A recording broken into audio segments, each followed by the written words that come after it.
Chapter 1. Starbrook, Yorkshire, January 6, 1817. "I think it's the finest work you've done yet," said Ivy Bigglesworth with a smile. Iris Bigglesworth looked back at her sister with a matching smile, little surprised given they were identical twins, both owners of auburn hair, green eyes, and alike in every way. Iris examined the small oval biscuit of unfired porcelain with a sense of satisfaction. Indeed, she was pleased with her progress on the delicate miniature cameo portrait. "Yes, I think that captures her likeness well," replied Iris, "but it should be even more spectacular when it's fired and glazed." Ivy nodded in agreement. "I've finished painting Tom Parrish's pig. Do you wish to see it?" Iris leaned across the workbench as Ivy turned the platter to show it in the winter sunlight streaming through the window. The rim of the serving dish was decorated with depictions of ears of wheat. Dominating the view in the centre was a fat pink boar, standing in the foreground of the pastoral scene as it never actually had done in real life. Iris cocked her head. "It looks like a loaf of bread with legs, ears, and a snout." Ivy laughed, far from offended. "I tell you, it's a perfectly true likeness of a Yorkshire champion. I'll have it finished this morning in plenty of time to walk with you to Harrogate and get the pieces in the kiln." "How much do you think we will have made from the other pieces?" Mrs. Beesworth seemed quite pleased with them. "She said they would sell well," Iris answered, "so a good amount, I hope. I know the money will be welcome." The twins fell silent and concentrated on finishing their tasks. Money was always a vexing issue in the Bigglesworth household these days. Poor, late papa.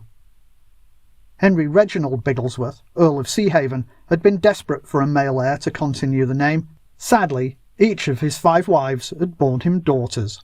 He had been dubbed Henry V, not only for the unfortunate frequency of his remarriages, but also for the haphazard way he cared for his brood, this is to say, with an aristocratic negligence. Not that he was an unkind man. The girls remembered him fondly. He was just rather disorganised. There had apparently been such high hopes that the twins' own dear mamma, the 3rd wife of the Earl, would produce the much-longed-for heir. But alas, it was not to be. First she gave birth to their older by 1 year sister Josephina, then Maman died in childbirth, delivering the twins, neither of whom were boys. With so many offspring, but no males to carry the name, the estate of Seahaven had gone to a distant cousin on Papa's death, leaving the girls living in genteel poverty in the picturesque hamlet of Starbrook, just outside the spa town of Harrogate. Still, Iris and Ivy were quite content. They shared the dormer room of the cottage. It was a narrow space when measured rafter to rafter, but it was long. 4 sets of windows let in plenty of light for painting, and being at the top of the house, it was quiet, for as much as the twins loved their stepmother and the house full of half-sisters, they needed an island of calm in a sea of noise and chaos. There was little Iris and Ivy knew about their mother, although they were assured by Mrs. Crewe, the housekeeper, that the looks they shared with Josephina made them all the very image of their mother. Iris put down her paintbrush to look out over the rolling dales, dotted here and there with sheep, their white wool glowing in the mid-morning sunshine. They had been spared the snow so far this year, but it wouldn't be long before the dales and moors were covered. She and Ivy had worked since first light, but Patience, their late father's 5th and last wife, and the twins' stepmother, had been up since long before dawn to make the bread she took to market each day. It was now closer to noon. She would be back soon.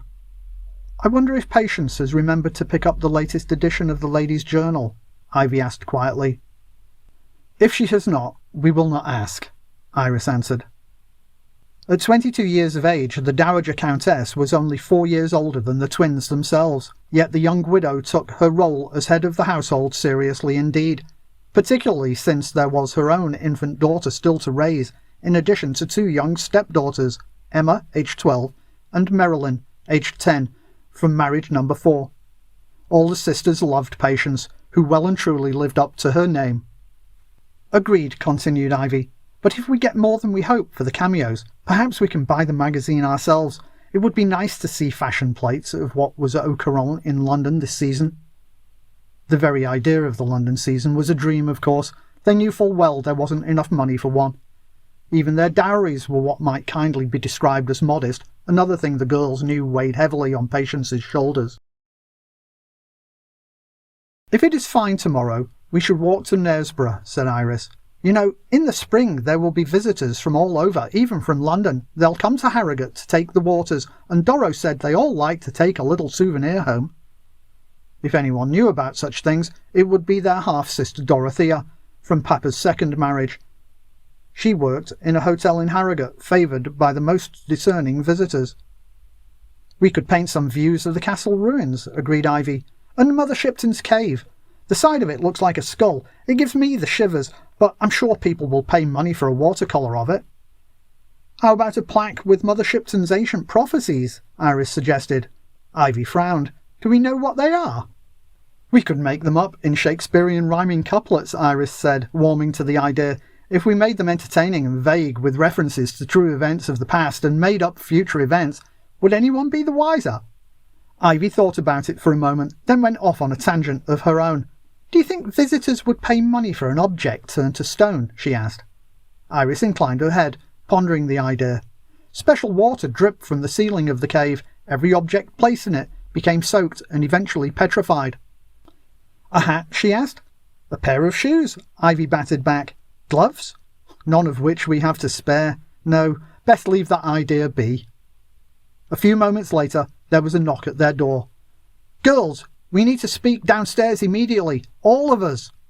The voice was that of Barbara, another half-sister, daughter of wife number 2, who had joined their household for economy as well as company. At 27, Barbara was the second eldest of the Bigglesworth girls living at the cottage. She was a pianist and a teacher. Also sharing their home was Elizabeth, better known as Bess. At 30, she was the eldest sister, daughter of the first wife, and a scholar of ancient civilizations, particularly Egypt. The twins looked at one another with the same alarm in their eyes. There had been tension in Barbara's voice. What had happened to require a meeting of them all? Yet when Barbara opened the door, peering up at them from the narrow steps which led to the top of the house, there was no fear in her face, only excitement. Ivy and Iris looked at one another once more, this time with matched puzzlement. In unconsciously mirrored movements, they got up from their tables, untied their aprons, and followed Barbara downstairs.